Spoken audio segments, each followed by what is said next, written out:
Okay, good morning, everyone. Welcome back. Nice to see everyone here. Good morning. Welcome to everyone who's online joining us as well.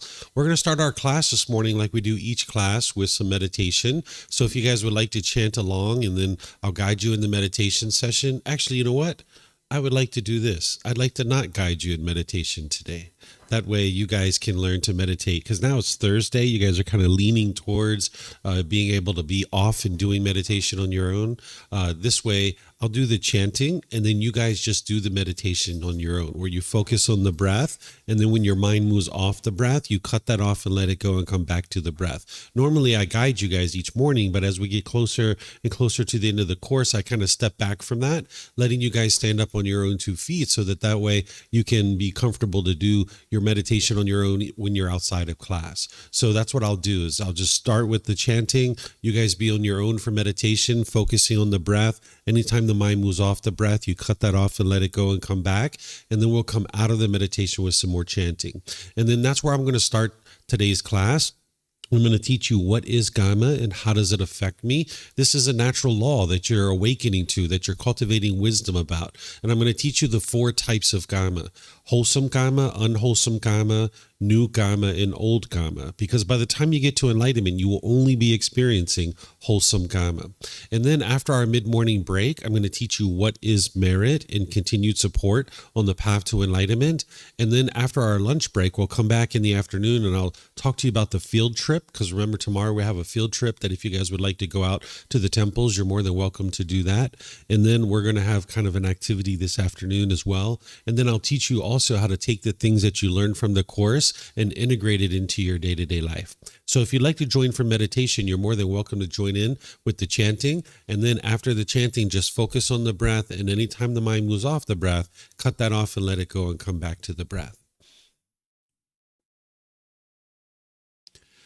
Arahang Samma Sambuddho Mahakawa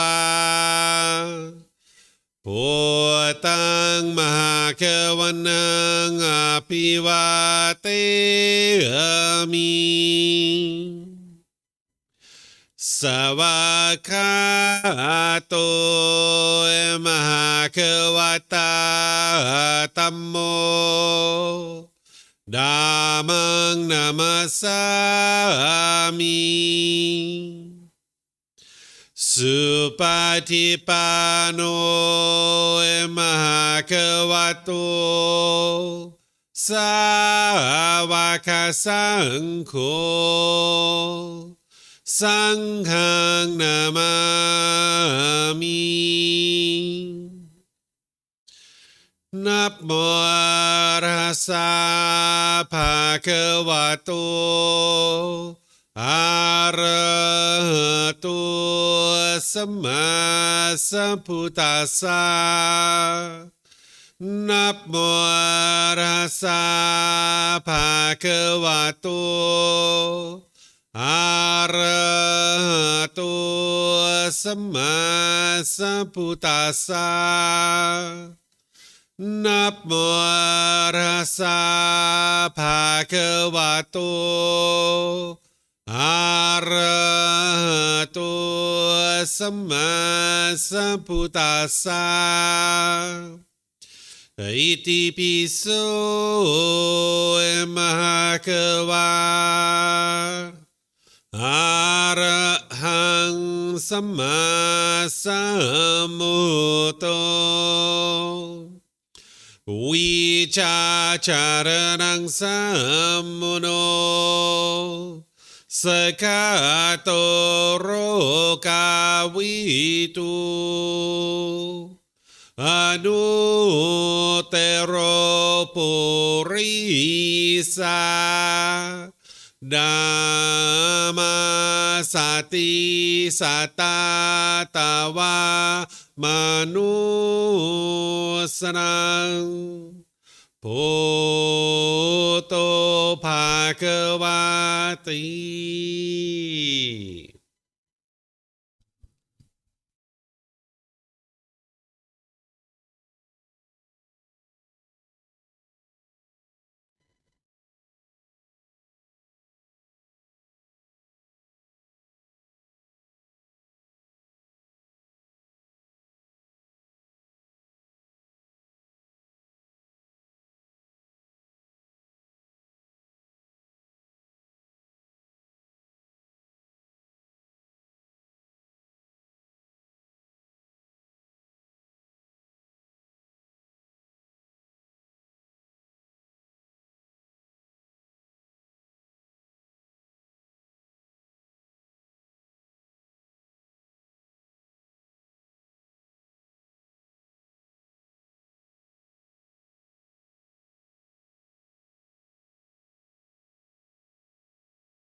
อะระหังสัมมาสัมพุทโธมหาเขวาพุทธังมหาเขวันหังอภิวาเทมิสวากขาโตมหาเขวตาธัมโมธัมมังนามัสสามิสุปฏิปันโนมหาเขวโตสาวกสังโฆสังฆังนามามินับโมตัสสะภะคะวะโตอะระหะโตสัมมาสัมพุทธัสสะนับโมตัสสะภะคะวะโตอะระหะโตสัมมาสัมพุทธัสสะนับโมตัสสะภะคะวะโตอะระหะโตสัมมาสัมพุทธัสสะอิติปิโสมหาเขวาอะระหังสัมมาสัมพุทโธวิชาจารนังสัมมุโนสกาโตโรกาวิตุ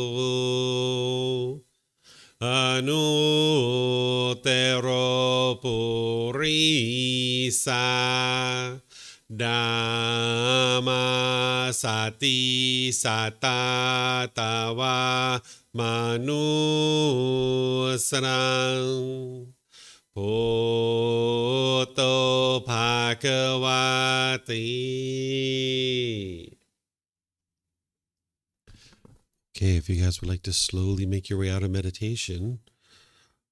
Once again, good morning to all of you guys. Nice to see everyone here this morning. Welcome to everyone who's joining online as well. I'm going to share this topic with you guys of what is Kamma and how does it affect me. This is a topic that you need to understand in order to be able to move your mind closer and closer to this enlightened mental state. When we talk about awakening to enlightenment, what we're talking about is the cultivation of wisdom. You can't actually meditate your way to enlightenment. It's impossible. The Buddha did meditation, but oftentimes people have the myth that he sat under a tree, he meditated, and instantly got to enlightenment. This isn't true. It's through gradual training, gradual practice, and gradual progress that an individual makes their way to enlightenment. And when we talk about awakening to enlightenment, we talk about cultivation of wisdom of the natural laws. There's certain natural laws that the Buddha taught, and you can actually learn those, investigate, examine them. You can reflect on them to independently verify them, and you can practice, meaning making decisions through those natural laws. And as you do, that's where you see your life becoming more and more peaceful, more and more joyful, your mind's becoming more and more peaceful and more joyful, because you understand how the world functions. In the unenlightened state, with the lack of wisdom in these natural laws, you don't understand how the world truly functions. So you go around the world having struggles and difficulties. The stress, the anxiety, the guilt, the shame, the fear, the anger, the frustration, that's all an indication to you that your mind is not performing as an enlightened being, and that your mind isn't understanding certain things about the world. The mind is struggling and having difficulties in this world. It's just like when we grew up with the natural law of gravity, we struggled and had difficulties with that. We fell down, we hit our head, we bumped our elbows, we broke our toys. That's the struggle that we had, and we cried and cried and cried. We were so upset sometimes because we just fell down, right? We didn't understand the natural law of gravity. But it's important not to believe in these natural laws, because you need to be able to see the truth for yourself. That's what it means to cultivate wisdom. So what I'm going to do is I'm going to share with you the 4 types of Kamma: wholesome Kamma and unwholesome Kamma, new Kamma and old Kamma. And ultimately, I'm going to teach you how to eliminate all your unwholesome karma, where when you get to the point that you're no longer experiencing any discontent feelings in the mind, you also will not be experiencing any unwholesome karma. You'll notice that everything in your life is going just wonderfully. You're living the ideal life by the time you get to enlightenment. So as we go, you guys are more than welcome to ask any and all questions, just like always here at the temple. If you guys could use the microphones, that way it'll help the people online to be able to hear you. And then for those of you guys online, you can put your questions into Facebook, YouTube, or Zoom, or you can raise your hand in Zoom and ask any and all questions that you like. So back to these natural laws. These natural laws are affecting you whether you're aware of them or not. Just like the natural law of gravity, it's affecting you whether you're aware of it or not. But when we lack wisdom of that natural law, we'll tend to have difficulties and struggles. So when we awoke to this natural law of gravity, we no longer had difficulties and struggles. That's why we can climb ladders, we can ride bicycles, we can get on airplanes and fly all over the world, because you might say that we fully awoke to the natural law of gravity, that we fully understand it. We have a full, complete wisdom of it. We're not believing in the natural law of gravity. We can see it for ourselves. There it is. So you need to get to the point where it's the same thing with this natural law of Kamma, that you can see with true reality exactly what this natural law is. Now, some people refer to this as karma. You might have heard that word being used. That's from the Sanskrit language, where the original teachings of the Buddha are in the Pali language. So we use the word kamma for people who actually studied the natural laws and the teachings of the Buddha in the Pali language. We use this word. If it translated to just one English word, I would just use that because it'd be easy for everybody, but it doesn't translate to one English word. So I need to still use this actual word. So I'm going to share with you guys first, just kind of generally, what is this natural law of Kamma? Then we're going to go into it in more detail. This is a natural law that is affecting or that is existing and functioning and affecting everybody, whether you're aware of this natural law or not. Everything that the Buddha taught in one way or another is coming back to this natural law. In this book series of 13 books that I share, there's one book that's dedicated to the natural law of Kamma, but you might say the entire book series is dedicated to the natural law of Kamma, because everything the Buddha taught in one way or another comes back to this natural law of Kamma. What the natural law of Kamma is cause and effect, or action and result. It's the results of your decisions. Whenever you make decisions wisely or unwisely, you are then going to experience Kamma, either wholesome or unwholesome. So the natural law of Kamma is cause and effect, or action and result. And everything you're experiencing in your day-to-day life is a result of decisions that you're making. Oftentimes people think that what we experience in life is either good luck or bad luck, destiny or fate, or maybe it's God or some entity called the universe that is controlling what you experience. Or sometimes people think that it's other people that control what it is that they experience. This isn't actually true. And you need to be able to peer into this and see more and more closely that it's you making decisions that are leading to any particular result in your day-to-day life. This natural law of Kamma isn't about punishments and rewards, or who's to blame or who's at fault. There's nothing mystical or magical. There's no being that's overseeing this and controlling who experiences what. But again, most people will believe that it's good luck or bad luck, destiny or fate, or God or some entity called the universe, or other people that are causing you to experience certain things in your day-to-day life. But you need to move beyond belief. You need to eliminate belief. You need to be able to see the truth for yourself. None of the teachings of the Buddha are based in belief. You need to be able to see it for yourself. So just here, really early on, up front, let me ask you these questions, and you can ask yourself these questions to be able to determine what it is that I'm sharing with you. What I'm sharing with you is everything you're experiencing in life is from decisions that you're making.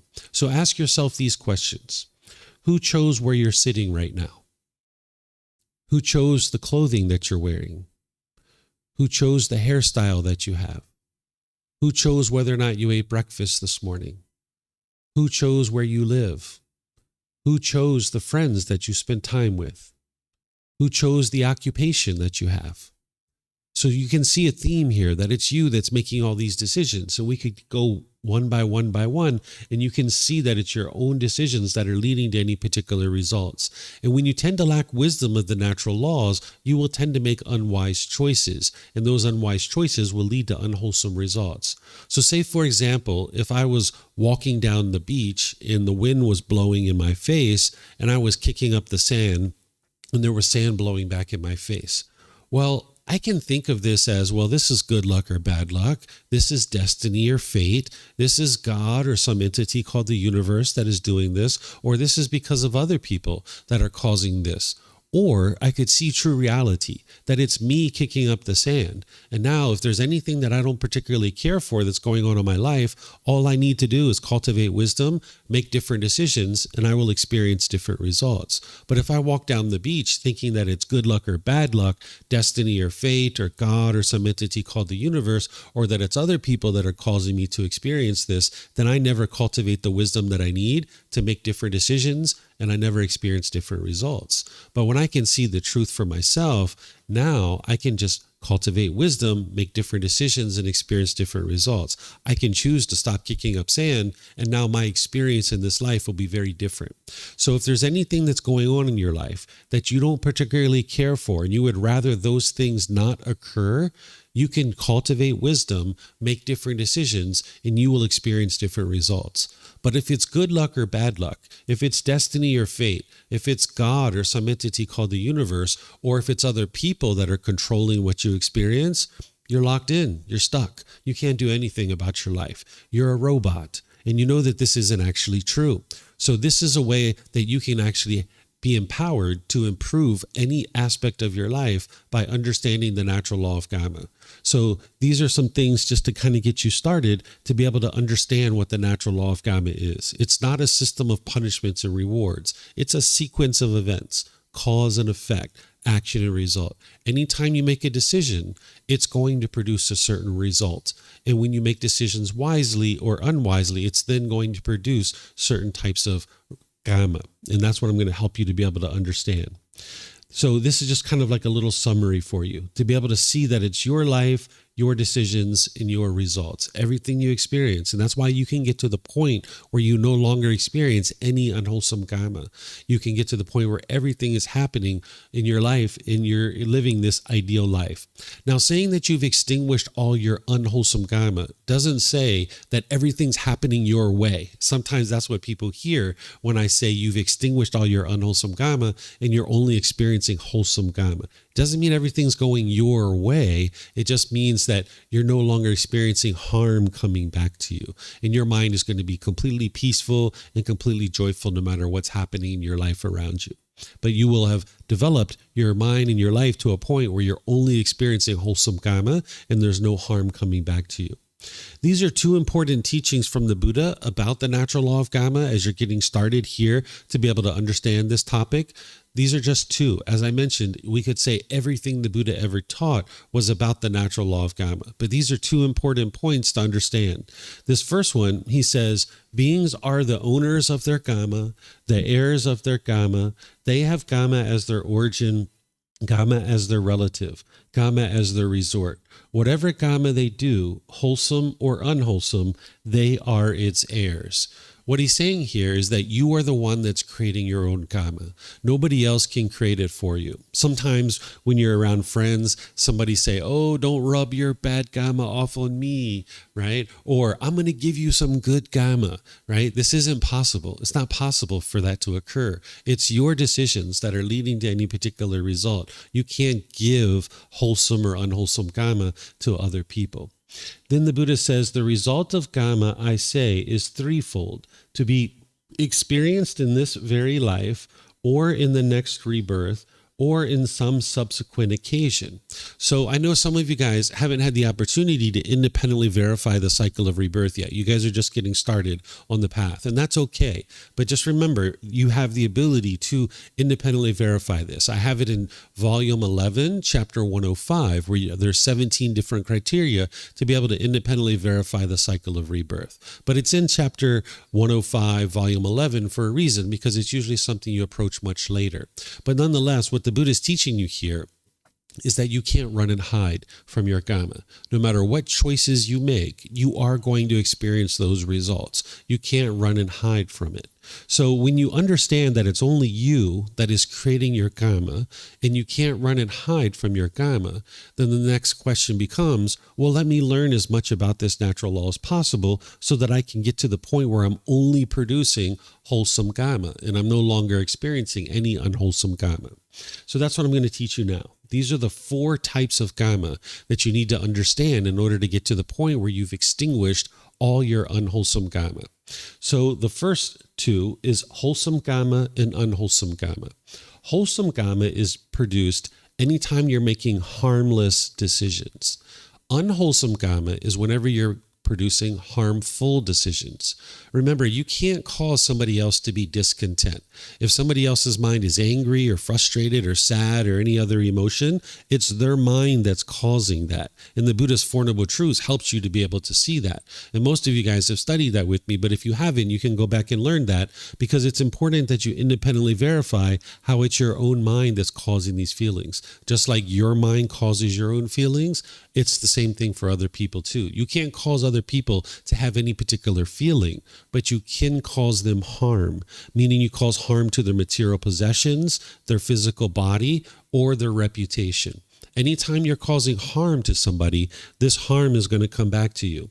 So when you're making harmless decisions, then you're experiencing wholesome kamma. And when you're making harmful decisions, you're going to experience unwholesome kamma. So for example, right now, you're just sitting here listening to me talk. You're just sitting in a particular location and you're listening to somebody talk. You're making harmless decisions. You're not causing anybody any harm right now. And that's why there's no harm coming to you, because of the natural law of Kamma. But if you were to poke the person's eyes next to you, if you were to start poking them in the eyes, you're now causing harm to their physical body.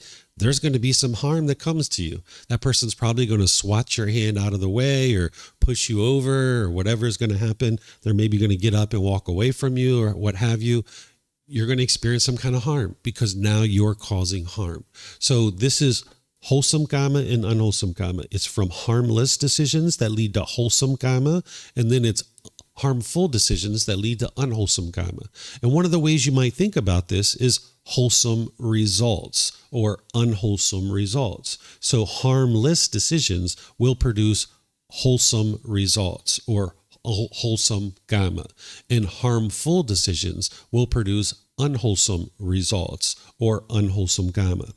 Then there's something called old kamma and new kamma. Old kamma is any decisions you made in the past that you're experiencing the results of now in the present moment. New kamma is any decisions that you're making now in the present moment that you're going to experience the results of in the future. So for example, let's just say 3 years ago, I filled out some government forms to report my income to the government, and I lied on the tax form. And now 3 years later, I'm getting a notice in the mail that says, hey, we found an error on your taxes. You owe us $1,000 from the original tax amount. You owe us $1,000 interest, and you owe us $1,000 penalty. And now I'm getting this letter in the mail. This is my old unwholesome kamma. It's decisions that I made 3 years ago that I'm now experiencing in the present moment. And now in the present moment, I have decisions to make. And whatever decisions I make, I'm producing new kamma. And I would like that new kamma to be wholesome, because if I don't understand this natural law of kamma, I could make some unwise decisions in the present moment that leads to new wholesome kamma or new unwholesome kamma that I'm going to have to deal with in the future. So if I didn't understand these teachings and I thought I could run and hide from this, I might actually rip up the piece of paper and throw it in the trash and be like, I'm not going to pay attention to that. That would be new unwholesome kamma, right? Because now I'm going to end up experiencing in the future more interest, more penalties, and more unwholesome kamma. But if you understand these teachings, that you can't run and hide from your kamma, that maybe I lied 3 years ago and I'm not willing to take responsibility for that, but if I understand I'm producing new kamma in the present moment and I would like this new kamma to be wholesome, this is the way to extinguish your unwholesome kamma. Now in the present moment, I'm not going to rip that paper up. And I'm also not going to call up the government and be nasty and bitter and hostile and harsh or write them a nasty letter, because you understand through the natural law of Kamma that that would be unwise to be bitter and harsh and hostile to people, because it's just going to produce new unwholesome karma. But instead, in the present moment, because I'm interested in extinguishing this old unwholesome karma by producing new wholesome karma, now I might call up the government, or I might write them a letter and say, hey, I'm so sorry. I see that there was an error on my taxes 3 years ago. I really apologize about that. I would like to solve this and I would like to sort this out. But unfortunately, I don't have $3,000. I am so sorry. Is there a way that we can handle this? Is there something that we can do? And maybe I'm being so polite and so kind and so friendly. The government says, you know what? If you just pay us $1,000, we'll drop off the interest and we'll drop off the penalty. Can you just give us $1,000? And I might say, no, I'm so thankful for that. Thank you so much. I really appreciate that kindness, but I don't even have $1,000. I'm so sorry. Right? And now they might say, well, you know what? How about if we put a payment plan in place? You can pay us, $50 or $100 every month over the next several months. Does that work for you?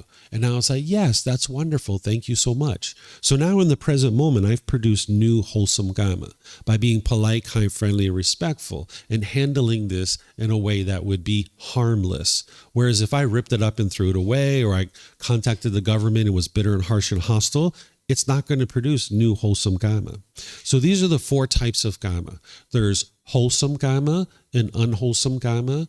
There's old karma and new karma. And what you're doing is anytime any old unwholesome karma is coming back to you, you'd like to figure out a way, how can I extinguish this? And the way you extinguish it is by producing new wholesome karma. You essentially are burying this old unwholesome karma in the sand. And I'm going to teach you more about how to do that in a moment, and I'm going to give you examples from my life. Okay? But first, some more words of the Buddha on what produces unwholesome karma and wholesome karma, because this is connected to something that I was teaching yesterday. If you remember craving, anger, and ignorance, the 3 poisons or the 3 unwholesome roots, for those of you guys that weren't here, I'll just give you guys a little bit of a summary. And for those of you guys that were here, it'll be a little bit of a recap. So what craving is the mind's longing, yearning, the chasing after the objects of your affection. It's like an unquenchable thirst where the mind chases and chases and chases and chases. It's the mind thinking that some external object is going to provide some kind of lasting satisfaction. And if the mind gets what it wants, it gets happy and excited. It gets pleasant feelings. But if the mind doesn't get what it wants, it gets painful feelings like anger, sadness, frustration, irritation, annoyance, guilt, shame, fear, stress, anxiety, loneliness, boredom, shyness, resentment, jealousy. These are typically painful for people to experience. And it's because the mind's not getting what it wants, what it's longing, yearning for. So the mind has this unquenchable thirst that its longing, yearning can only be happy when it gets what it wants, and then it gets these painful feelings when it's not getting what it wants. This is coming from the mind's own selfish desires. So whenever you're making decisions through this, it's going to produce unwholesome karma for you because you're only looking out for yourself. It's the selfish desires of the mind that the mind's longing, yearning, and chasing after things. And then when the mind's not getting what it wants, that anger can arise. That's the harshness, the hostility, the bitterness, the ill will, the hatred, even the slightest little dislike towards others. It's actually coming from your own craving. The mind is craving for things to be permanent. I want everything to be this way. And if it's not that way, the mind's anger will arise. This is the mind craving permanence when you actually live in an impermanent world. So when that anger is arising, the mind firmly believes that it's the external world, that it's other people that are causing you to be angry, when in reality it's your own mind. So because the mind has this lack of wisdom, when that anger is arising, it'll tend to become unskillful and it'll push people away or it'll push a situation away. This is called aversion, where you might be pushing away friends or family members, thinking that that's going to solve your problem. But you can see that that didn't solve the problem because you still get angry, you still get frustrated, you still get annoyed and all these other discontent feelings. If this person was the true problem and the cause of your problem, when you push them out of your life, you'd be peaceful and joyful from that point forward. Or the second thing you'll do when that anger is arising and you don't realize that it's craving that's causing this is that you'll tend to be bitter and harsh and hostile to people through your intentions, your speech, and your actions. It's almost like an animal growling and roaring at another being, trying to fear them into doing things your way. It's like, do things my way, right? And the speech and the actions become very polluted. And then when the anger is arising and the mind doesn't understand that it's craving that's causing it, an individual might put expectations on another person, trying to control them or force them or pressure them to do things your way. So not only are you maybe pushing people away, being bitter, harsh, and hostile, or putting expectations on people, but people might be doing this to you too. And that's why you might think that that's the wise way to live life, where in reality, it's only a matter of time before you encounter somebody who does things differently than you. You will never live in a world where everything is done the way that you want it to be done. But that's the way that the mind has in its own mind. It has these cravings that I want everything done my way, right? That's the mind's craving. And there's also ego in there, mind thinking my way is the right way and everybody else's way is the wrong way. So when this anger is arising and you're pushing away, being bitter, harsh, and hostile, and putting expectations on people, this is also producing unwholesome kamma. You can verify this for you in your life because remember, the teachings of the Buddha aren't based in belief. You can look at your life in situations where you're angry and bitter and hostile and harsh to people. You ended up with broken relationships, right? Or you lost your job. Maybe somebody fired you, or you had some other unfortunate situation happen. And that was coming from your craving, producing unwholesome kamma, and your anger producing unwholesome kamma. And where all this is coming from is the third one, which oftentimes people translate to ignorance, but I prefer to use the unknowing of true reality because the word ignorance is like a derogatory word or degrading word, and I would never refer to anybody that way, and neither would the Buddha, but people are translating it into that. Where a better way to think about it is confusion or misunderstanding, lack of wisdom of the natural laws. When you lack wisdom of the natural laws and you make decisions through this ignorance, you will produce unwholesome kamma because the mind doesn't understand the way the world truly works. It doesn't understand the natural law of kamma. That's the lack of wisdom that the mind has. That's the unknowing of true reality that it has. So because of this craving, anger, and ignorance, an individual will continue to stay stuck in experiencing discontentedness over and over and over again. But also there's going to be decisions that are motivated by that craving, anger, and ignorance that is producing unwholesome kamma or unwholesome results. Because when you're making decisions through your selfish desires, through your anger, and through your lack of wisdom, it's going to produce unwholesome results in your day-to-day life. But unfortunately, that's what the mind continues to do because it doesn't know anything else. It doesn't know anything better. It doesn't even know that these things truly exist and that it's your own mind that's producing these. The mind will firmly believe that it's the outside world that's causing all the difficulties and struggles in your life. Again, that's part of the unknowing of true reality, but it's also part of the mind's ego. I'm perfect. Everyone else is the problem here, right? That's what the ego is going to want to make you think, is that everyone else is the problem, right? But you need to look inward because you'll never solve your day-to-day struggles by trying to change other people. You need to be able to change what's going on in your own mind. So this is what's producing all the unwholesome kamma whenever you're making decisions through craving, anger, and ignorance. But then there's wholesome roots as well. We call those the three unwholesome roots. These are the three wholesome roots. This is what's producing all the wholesome kamma. So generosity is the exact opposite of craving. Craving is the selfishness, the selfish desires. I want everything to be pleasing for myself. Where generosity is, let me give and share with other people. Let me live open-handedly. Let me be joyful in giving and sharing with other people. Without giving and sharing, your mind is still holding on. It's still craving. But when you're giving and sharing with others, you're living open-handedly. Your mind's being trained to let go. And this is going to produce wholesome results for you.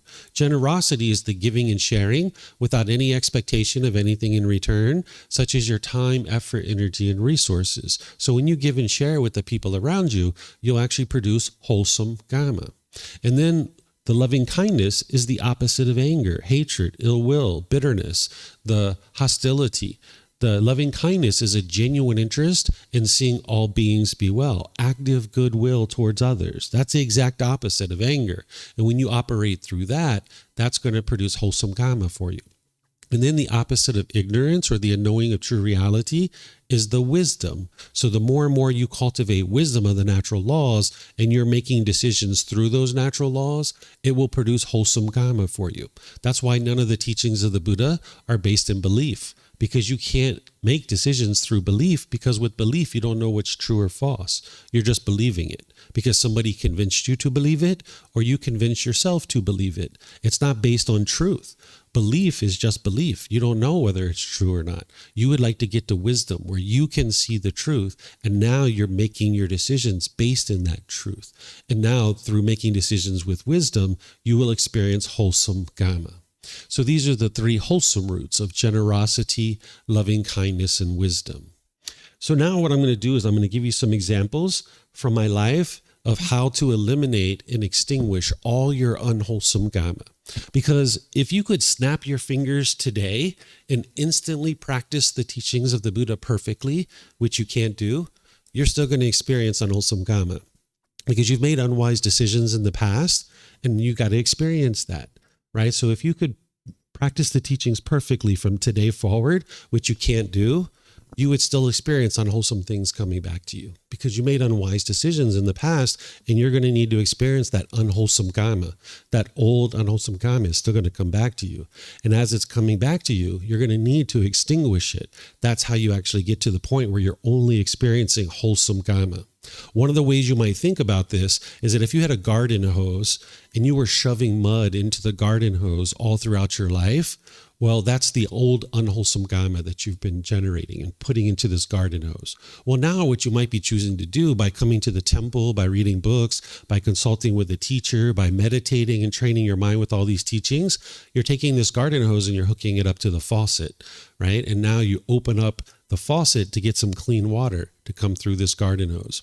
Well, if you're coming to the temple like once every 6 months, if you're meditating once a week, if you're, doing things like this, you've got like a little drip going through this garden hose. You're not going to clean this garden hose out in this life. But if you open up that faucet wider and wider and wider and get more and more clean water going through the garden hose, meaning wise decisions going into your life, it's going to spit mud for a while, because we put mud into our garden hose.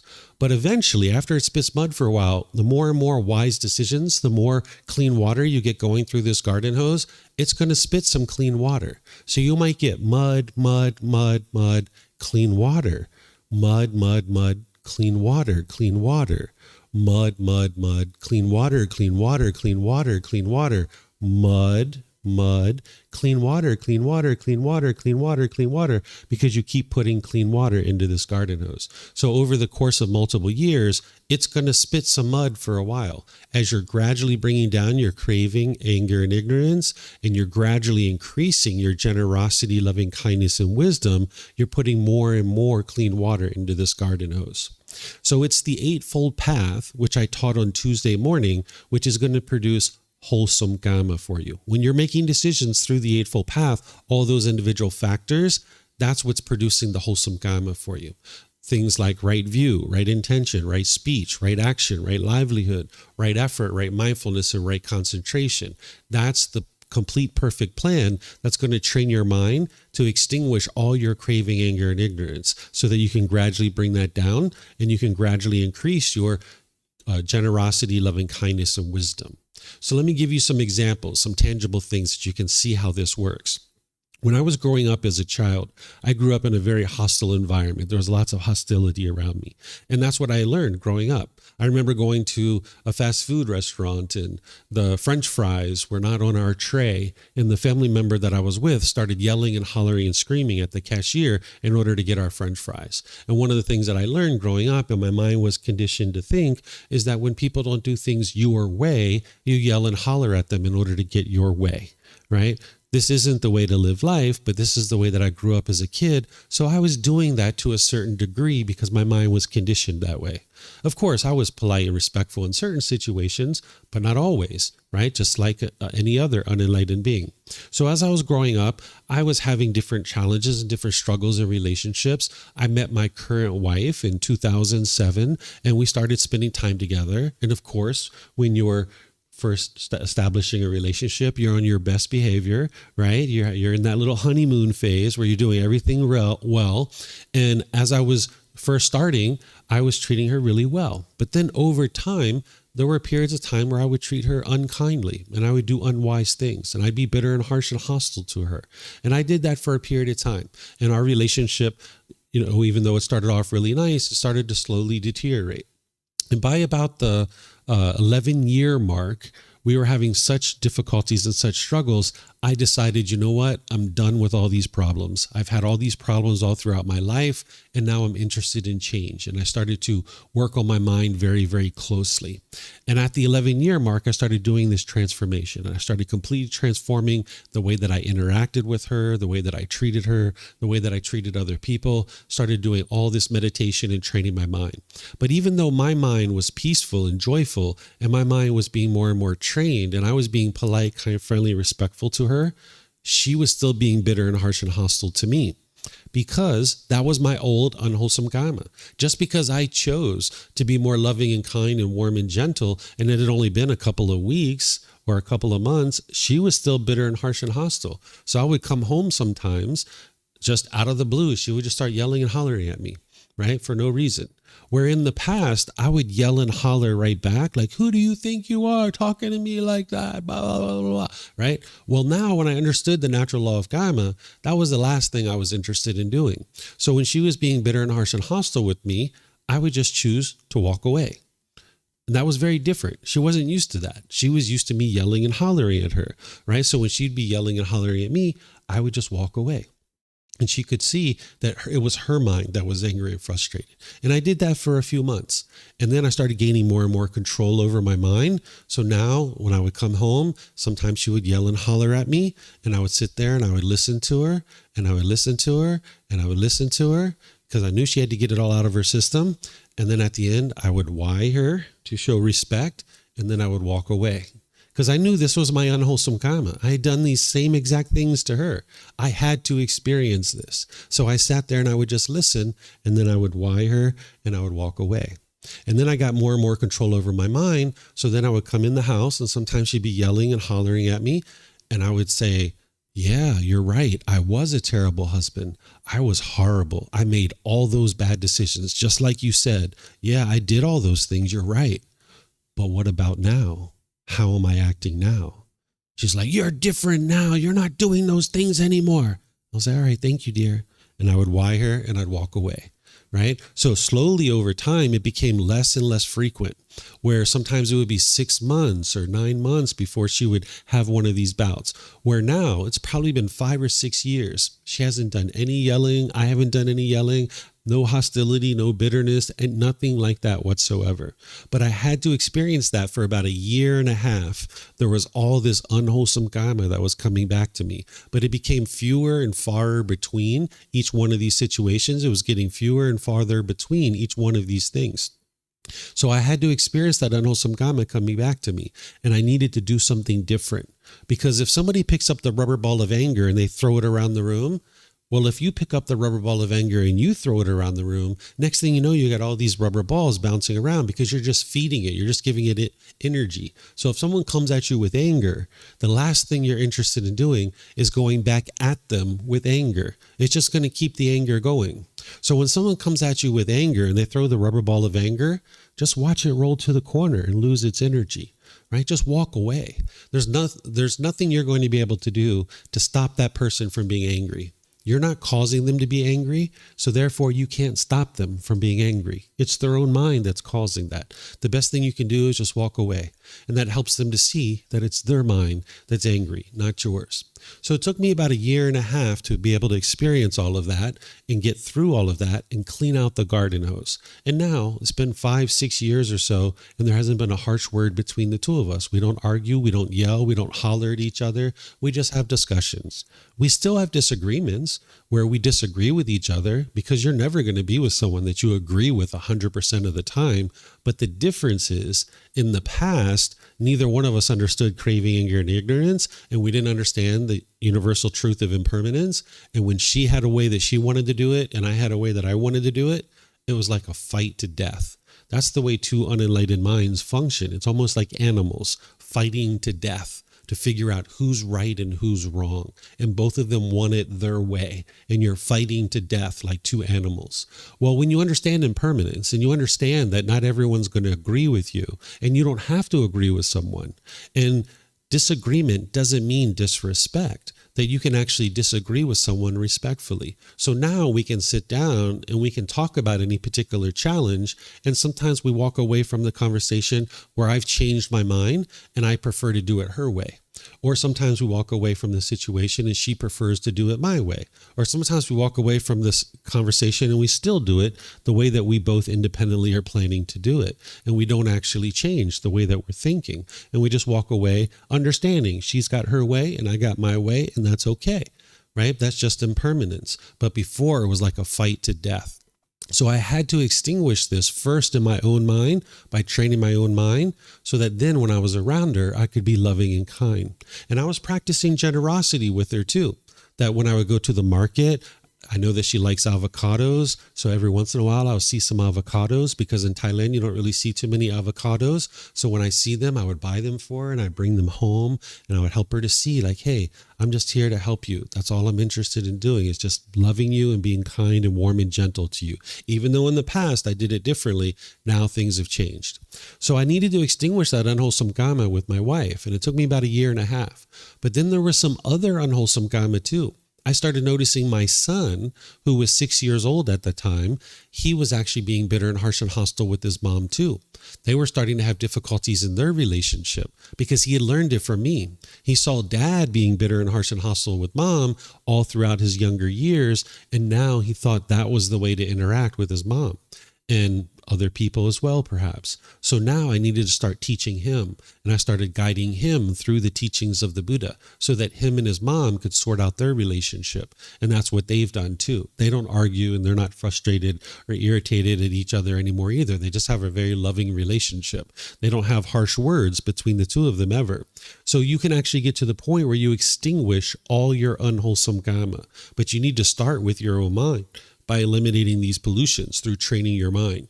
And now you can function differently in the world. When somebody comes at you with anger and hatred and bitterness and hostility, then you just have love and kindness. And one of the most loving and kind things you can often do is walk away. And if when you're walking away, they become more angry and more frustrated, that's all the more reason for you to be able to see that you're making the right choice, because they have a craving to be in that conversation with you. They're longing, yearning. And when you walk away, their mind's not getting what it wants, and their mind needs to let go. And they need to be able to let go of wanting and craving you to be in that conversation with them. They'll never eliminate their anger if you just sit there and yell and holler at them. And sometimes when we have anger in our mind, we think that resentment and hostility, that we hold on to this grudge in the unenlightened state, and somehow that's getting back at the other person. You might have people in your past right now that you're holding on to a grudge about. Maybe they did something that you consider to be unwise. You got angry, and now maybe you're holding on to a grudge. And sometimes people think that that's the way to get back at those people. But that's not actually hurting those people. It's only hurting you. So the Buddha is teaching you how to eliminate this out of your mind so that you can get to the point where you don't have that bitterness and harshness and hostility in your mind. Because if you're holding on to a grudge in your mind, thinking you're getting back at the other person, this is like holding on to a hot coal and trying to burn somebody else. All the person that's getting burned is just yourself. That's it. So you can extinguish all this unwholesome Kamma by training your mind through the Eightfold Path, and now functioning through that and making wise decisions through the Eightfold Path. continuing to be bitter and harsh and hostile to the people around you, when you put that out, it's just going to come back to you. You need to be able to see the truth of this cause and effect, that as long as you're bitter, harsh, and hostile, it's just going to keep coming back to you. And oftentimes what we try to do in that situation is change the other person, where in reality, you would like to change your own mind. And usually the people that you're closest to, you'll find this to be the most difficult. Your parents, your life partner, your children, people like this that you're really close to, those are the most challenging relationships for you, because that's where your mind has the most craving, the most attachment. And that's why you need the entire Eightfold Path to be training your mind to let go, so that you can improve what's happening in your own mind, which will ultimately help you improve your relationships. So do you guys have any questions on extinguishing your old unwholesome Kamma and how one would do that? No questions? Okay. Let me see if we have anything online here. Okay, I don't see any questions online either. So now let me move to laws of society. Sometimes when people hear me talking about the natural law of Kamma and I share with them that you can't run and hide from your Kamma, sometimes people say, hold on, David, what about that person who had the bloody footprint at the murder scene and it was all over the news and they had their blood all over their car, they had the bloody murder weapon underneath their bed, and they went to court and they were found not guilty of this murder. Didn't they run and hide and escape from their Kamma? Didn't they hide from that? The answer is no, they did not. What you're looking at is you're looking at the laws of society. And the laws of society are created by human beings, so therefore they're imperfect. And they're never going to be administered and enforced perfectly because they're administered by human beings. The natural law of Kamma is perfect. It doesn't have any errors in it. But oftentimes when people are looking at the court system of human laws, they think that, because this person was found not guilty, that they've run and hide from their Kamma. This isn't actually true. And I'm going to help you to be able to see this. So we should always aspire for our human laws to be more and more equitable and equal and created and enforced equally. That's always wise, but we need to understand that human beings are prone to error. This is why people can actually be guilty of a crime and they can go to court and be found not guilty, because these laws are not able to be enforced equally because human beings are prone to error. But the natural law of Kamma isn't prone to error. That individual who murdered or killed, they're still going to experience their natural law of Kamma. They're still experiencing the results of their decisions. It's just that you might not be there to be able to see when it's occurring. The human laws are just one aspect of the natural law of Kamma.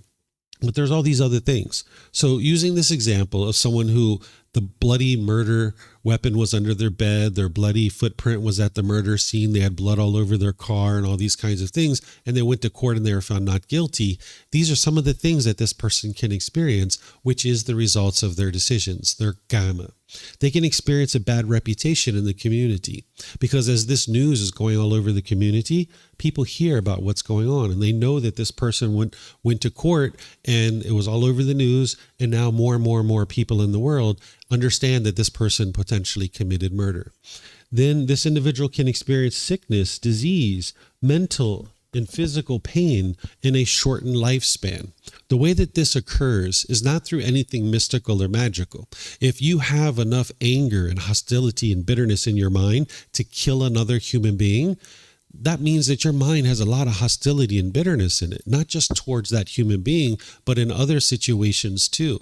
And that hostility and bitterness and stress and anxiety that's in the mind, it affects how the body functions. It affects the heart, the lungs, the kidney, and all these other functions of the body. And this can shorten an individual's lifespan and produce more sickness in the body.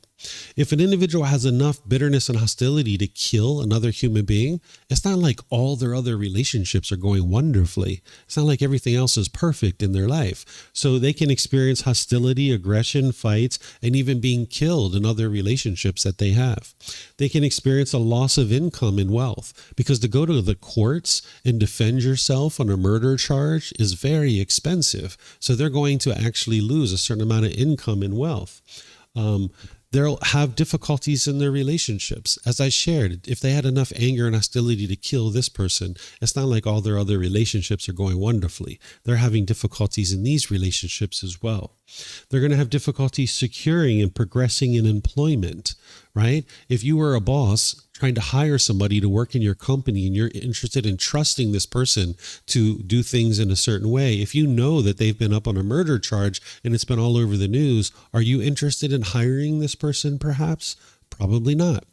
They might have difficulty securing housing, right? If you had an opening for a roommate in your home and you're inviting this person in to share your house with you, and you know this person has been up on a murder charge, are you going to invite them into your home in order to be able to share this home with them? Probably not, because you know that they've already murdered somebody, potentially. And then they can have difficulties acquiring the necessities to sustain life. This is all their Kamma. So the court system is only one aspect of their Kamma. So they haven't run and hid from anything. They're still experiencing all these unwholesome results. You just might not be there to actually see it when it's occurring. And then they're still experiencing discontentedness and rebirth and the cycle of rebirth as well. They might have a certain amount of guilt or shame or fear in their mind, and they're going to have to live with that for a period of time. So that's part of their unwholesome Kamma as well, that they have to experience that guilt, shame, and fear for a certain part of their life until they learn these teachings and actually extinguish it. So this is their unwholesome Kamma. They can't run and hide from it. And this is an example of a person who's actually guilty, but went to court and was found not guilty. But now let's take another example. Let's take about people, an example of people who go to court. They're actually not guilty and they're found guilty, because that happens too, because our court systems are imperfect, right? So let's just say that I was a gang member all my life, and all throughout my younger years, I was running around with this gang. I was selling drugs. I was beating people up. I was murdering people. I was stealing things, and I was doing all these harmful things, but I never got caught for anything. And now by the age of 25, I decided I'm going to get out of this gang. And I decided to get out of this gang, right? And now I'm getting further and further away from this. But let's just say a year or 2 years after I got away from the gang did some kind of murder, and somehow it got pinned on me. Even though I haven't been around the gang for like a year or two, the murder got pinned on me. And now I go to court and I'm found guilty. And now I end up going to jail for this. Well, all those things that I did that I never got caught for, now I got caught for something that I didn't even do, and now I'm going to jail. This is my unwholesome Kamma. My choices to run around with the gang and do all those unwise things. Now this old unwholesome Kamma came back to me, and now I'm experiencing that. Even though I didn't do this crime, I'm now experiencing that Kamma, that I'm going to jail for something I didn't even do. But all those things that I did do, I never got caught for those things, right? So this is still your unwholesome Kamma. So you don't have to be worried or concerned if you're watching the news and there's all this evidence that looks like someone's guilty and they go to court and they're found not guilty. You don't have to worry. They're still experiencing their Kamma. You just might not be there when you see it. Or if someone's found guilty and you think that they're not guilty, you don't have to worry about that. It's just the natural law of Kamma, if that's what's actually occurring, right? So we would always be wise to aspire for more and more equitable laws that are fair and just for everybody, but we just need to be able to recognize the truth that human beings are imperfect and we're going to make errors. But the natural law of Kamma doesn't make any errors. So you will experience the results of your decisions. And the more that you understand this natural law, the more you can navigate the world more and more peacefully. And when you see your unwholesome Kamma coming back to you, you can extinguish it. Your old unwholesome Kamma can now, in the present moment, you can make new decisions that produces new wholesome Kamma. And you're going to need to do this all throughout your life. So there's certain people in your life right now that maybe there's certain relationships that you know that are problematic. And maybe you've been holding on to those relationships and you know it's probably better to just move on from those relationships because there's too much bitterness and hostility in the relationship. So there's some relationships where you need to just let go of them and walk away from them. And then there's a second category of relationships, people that you're more committed to. Maybe those relationships are problematic too. Maybe your parents, maybe your life partner, maybe your children or your siblings. Maybe there are problems in these relationships, but you're committed to the relationship and you'd like to see it work out. That means you're probably going to need to step away for a period of time, work on your own mind, and then you can come back into the relationship and actually do things in a better way. But then there's a third category of relationships. These are brand new people that you haven't even met with yet. You don't even know their names, and you'll only ever be loving and kind with those people. And that's why you'll only experience loving kindness coming back to you.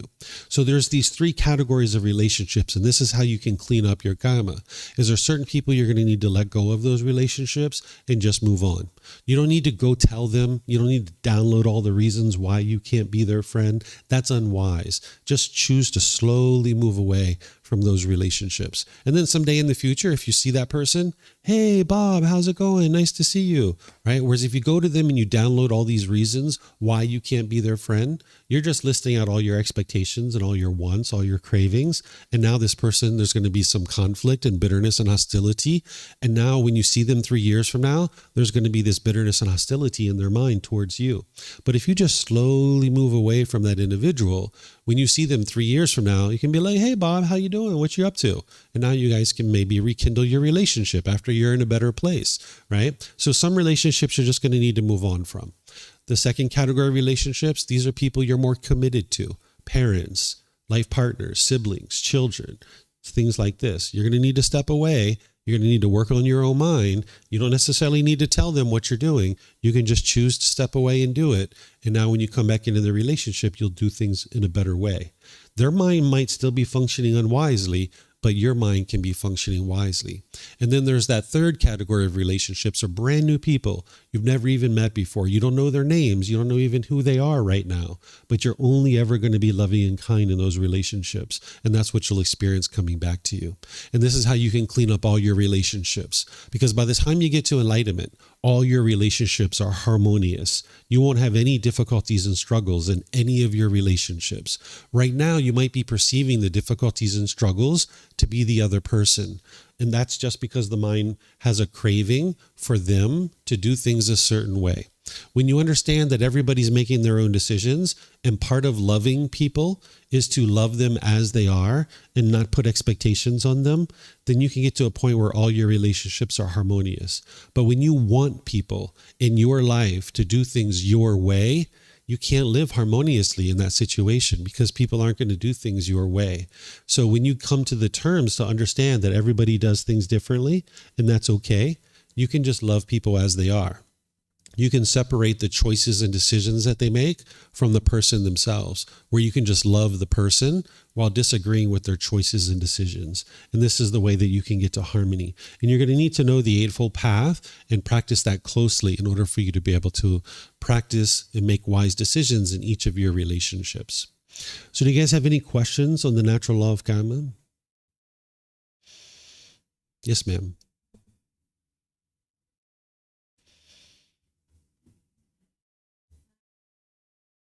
Can you hear me? Hi.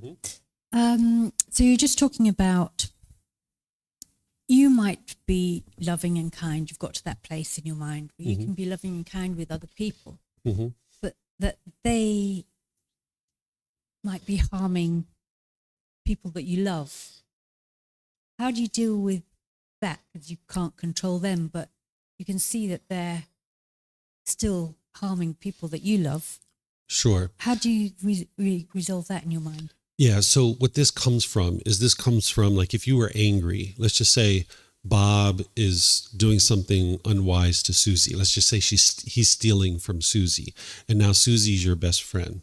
And if you're angry in that situation, that's because you have an attachment to Susie, craving for her to be permanently well. That's the longing, yearning that you have here.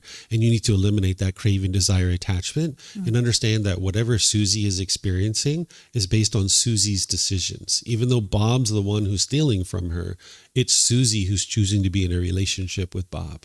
Right. And now that doesn't mean you don't help Susie if Susie could you some help. But the reason why you're experiencing, in this case, the anger or stress or anxiety is because the mind's craving for permanence, for Susie to be a certain way, not understanding that Susie's life is an accumulation of Susie's decisions, not your decisions. And if that's what she's choosing for her life, then that's what she's choosing for her life. And you need to get to the point where you just have a genuine interest in seeing her be well without trying to impose your expectations of what she should or shouldn't be doing in her life. Even if Susie might be vulnerable and not able to stick up for herself. Yeah, that's where, as a friend, you can go to her and you can say, hey, Susie, I noticed that it seems like Bob has been stealing from you, and I'm not sure, are you aware of this? Is this something that you've noticed? And she might say, yeah, but I don't have any other partner and I feel like I don't want to be alone and these kinds of things. And you're like, well, there is help for you. If you would like some help, there's ways for you to get help and you can improve this and you can stand up on your own 2 feet. And I'm more than willing to help you with this if you would like. But then ultimately it comes to her decisions. Right? And if Susie says, sure, what can you help me with? Or, no, I'm not interested in your help. I just would like to be in this relationship with Bob. There's nothing you can do, right? So you can't force and control this situation. These are choices that she's making. And she's got to decide to do something different. So you can offer your love and your support. That's your compassion for her concern for her misfortune. And then it's also your generosity to be willing to help her. But then she's got to choose to get the help. It's kind of like if someone was stuck in the quicksand, you can stand on stable ground and you can hold out your hand and you can look them in the eyes and say, hey, Susie, grab my hand, grab my hand. And then, okay, you've got my hand. Now you kick and I'm going to pull and I'm going to get you out of this quicksand, right? And now she's got to do her part and you can do your part and she'll get out of the quicksand. Or what some people tend to do, which is unwise, is they get down in the quicksand with her. This is where you become sad and angry and frustrated and irritated and annoyed. And you're down there trying to control what she experiences. And now you're in the quicksand with her. And that would be unwise. You'd like to stand on stable ground, not giving her unsolicited guidance and trying to control what she experiences, but instead offering her choices and then let her make the choices to come out of the quicksand because she's got to kick to get out of the quicksand. You can't just pull her out. She has to kick. That's brilliant. Thank you very much. Yep. Okay.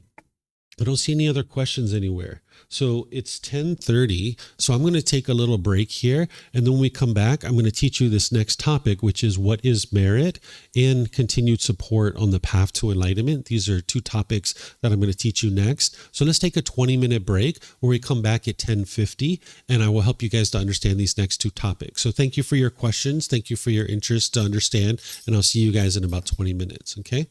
All right.